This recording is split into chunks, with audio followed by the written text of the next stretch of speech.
তো বাংলার জমিনে অনেকেই বলে যখন সেই শায়েস্তির কোটের আওলাদ এই জমিনে কদম রাখে তখন বলে মানুষের বংশ হয় ছেলে দিয়ে, নবীর তো কোনো ছেলে নাই, নবীর বংশধর আসলো কেমনে?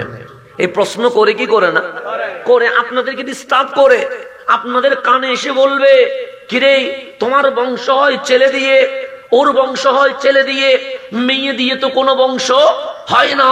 তাহলে হুজুর গৌসে জামান তৈয়ব শাহ আসলো, হুজুর কিবলা আল্লামা তাহের শাহ আসলো, পীর বাঙ্গাল আল্লামা সাহেবের শাহ আসলো, গৌসুল আজম মাইজভান্ডারী আসলো, হযরতে নাসিরউদ্দিন সিপাহ সালা আসলো।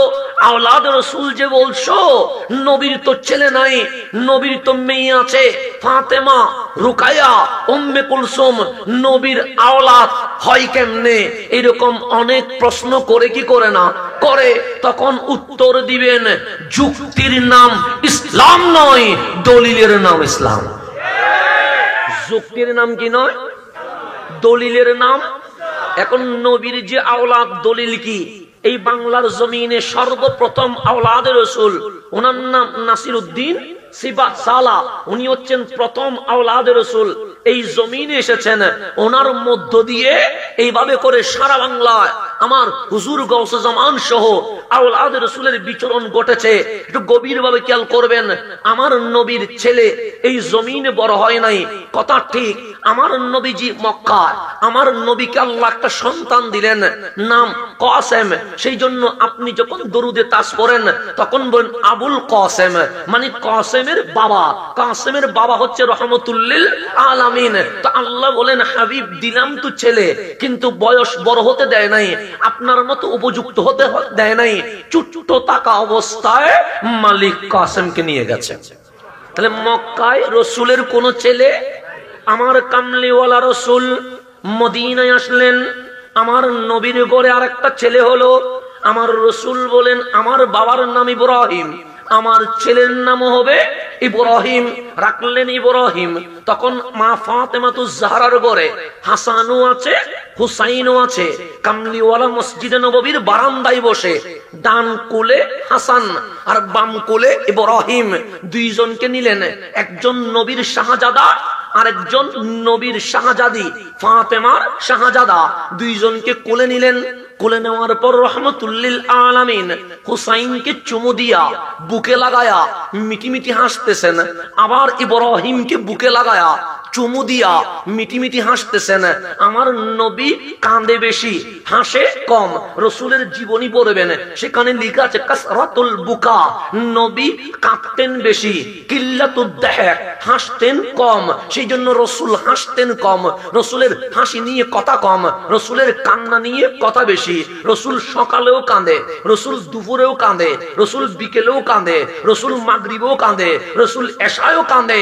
আম্মা জান আয়েশা বলে, গভীর ঘুমে আমি মগ্ন, হঠাৎ দেখি আমার ঘরে কে যেন কাঁদে।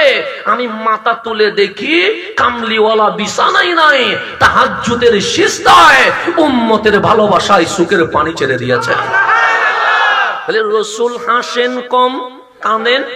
এটা হচ্ছে নবীজির সিরাত, এটা নবীজির জীবনী। সেই জন্য সাহাবায়ে কেরামকে আমার রসুল বলছেন, সাহাবী কাঁদবে বেশি, হাসবে কম। কেন?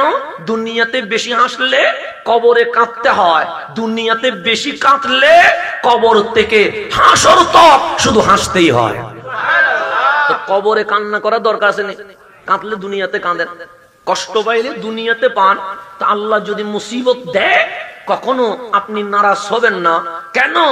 মালিক বলে মুসিবত দেওয়া এটা নিয়ামত, কারণ আমি চাই তোমার যেদিন মরণ হবে সেদিন তুমি আমার সাথে মোলাকাত করবে, তোমার ডানে বামে সামনে নিচে উপরে কোনো গুনাহ থাকবে না।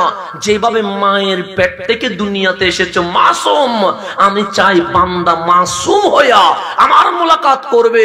সেজন্য দুনিয়াতে বিপদ মুসিবত দিয়া আমি আল্লাহ তার গুনাহ মাফ করতে শুরু করে দিয়েছে। তাহলে মুসিবত আসলে গুসা হওয়ার আল্লাহর আবার বলিয়েন না মালিক আমি নামাজ পড়ি, ওইতে তো নামাজ পড়ে না, শুধু আমারে দেখো নাকি, এরকম বলিয়েন না। মাঝে মাঝে আমাদের অনেকে গুসা হইয়া বলে আমি নামাজ পড়ি শুধু আমারে পাও, আমি মা বাবার খেদমত করি শুধু আমারে দেখো। কই আমার বন্ধু সিনেমায় যায়, ওরা তো কিছু করো না।